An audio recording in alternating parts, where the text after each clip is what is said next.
We do it ourselves. We break in and steal it. That's what Uliana's gonna do. Unless we get there first. Welcome back to another video, Descendants fans. With the recent release of the new short, The Shuffle of Love, the team behind the film franchise is keen to get back into filming and development. The 5th film in the franchise is set to start filming this March, with table reads of the script already underway. With so many developments happening in the blink of an eye, I wanted to dedicate time to discuss everything we know about Descendants 5. For instance, did you know the working title of the upcoming film is Descendants for the Win? While the title is subject to change, there are a few things we know for sure, which is what I'll cover in today's video. Are you okay? Those were from your mom. It was time to lose the glass shoes. Number 1. The plot.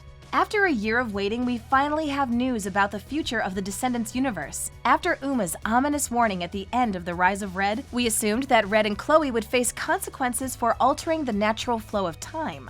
We now have confirmation as the next film's plot has had fans buzzing. After changing time and saving their moms from their fates, Red and Chloe return to their new lives and their believed happily ever afters. But things aren't as perfect as they seem. When Wonderland plans to host the Kingdom Cup Games, Red and Chloe must band together to protect their loved ones from a new and unexpected villain. There are several things we can glean from this small teaser. For one, we're learning about a new tournament never featured during Mal's time at Auradon Prep, which is expanding the universe. The film also plans to introduce a new primary villain, which means that the change to the Queen of Hearts is likely permanent, warranting no reason for Red and Chloe to return to the past. In an interview, showrunners confirmed this speculation, stating that the next film will take place in the present day. This means many fan-favorite characters, including Bridget, Ella, Uliana, and the other VKs, will not reprise their roles in Descendants 5. However, their characters may return with different actors as they would be adults. Uliana could be a mysterious villain determined to disrupt the Kingdom Cup Games. She has held her grudge against Red and Chloe through the decades until she found the perfect time to strike. Happy to... For all. of them. I mean, flamingo feathers are like super rare, right? Number 2. New characters. Filming for Descendants 5 starts this month, and there's plenty of chatter online about the new cast and their characters. Since the Descendants universe is heavily inspired by fairy tales, specifically the ones reimagined by Disney, there's no shortage of children or grandchildren to bring to Auradon Prep, allowing the franchise to branch out for generations.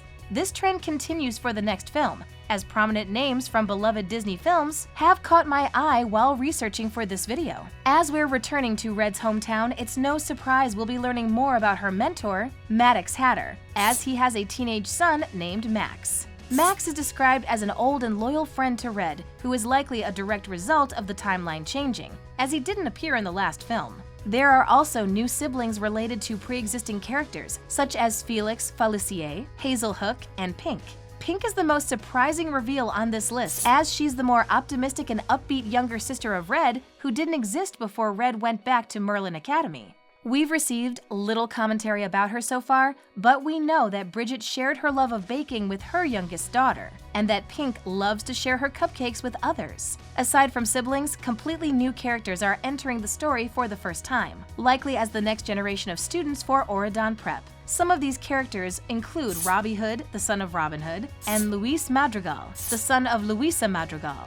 I'm particularly excited to see how Luis's character plays out in the film, as Encanto's lore dictates that everyone in his family receives a specific power, which should include him. And the only person who says bibbidi bobbidi boo is fairy godmother. Maybe she's not a godmother yet. Number 3. Returning characters. The cast list doesn't end with new characters. We have some returning ones as well.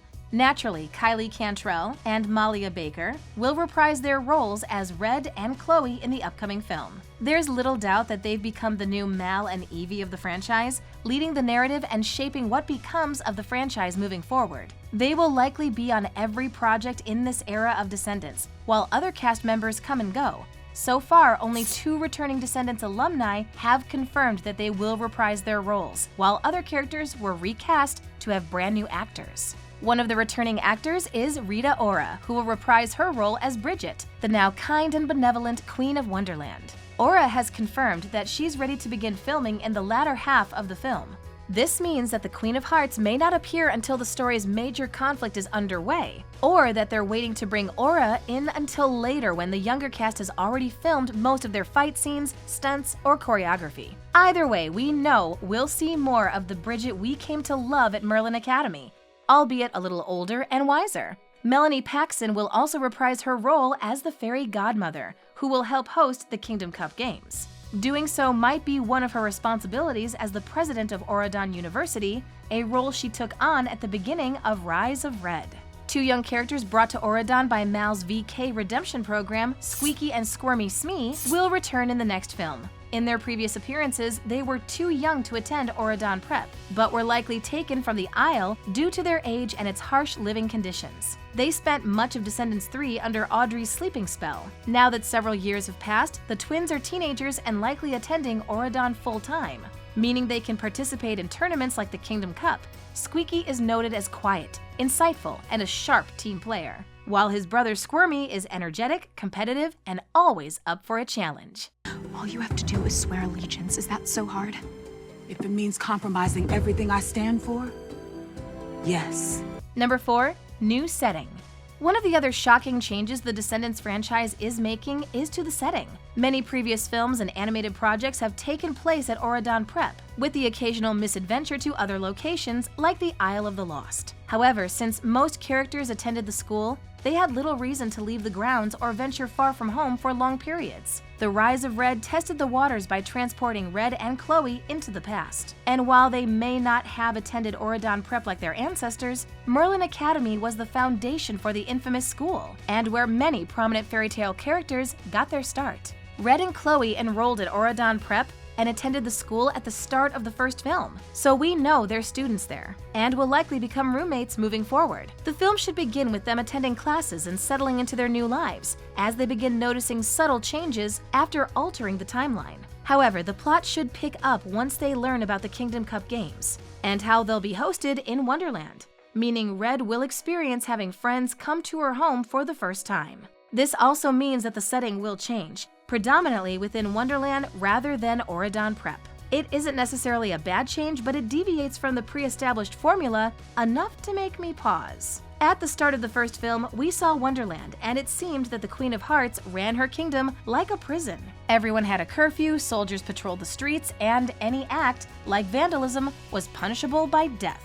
It's safe to assume that Wonderland is a much more welcoming place now, and that Red will have a happy home awaiting her when she returns for the games. I know you're frustrated, Red, but I'm trying to look out for you.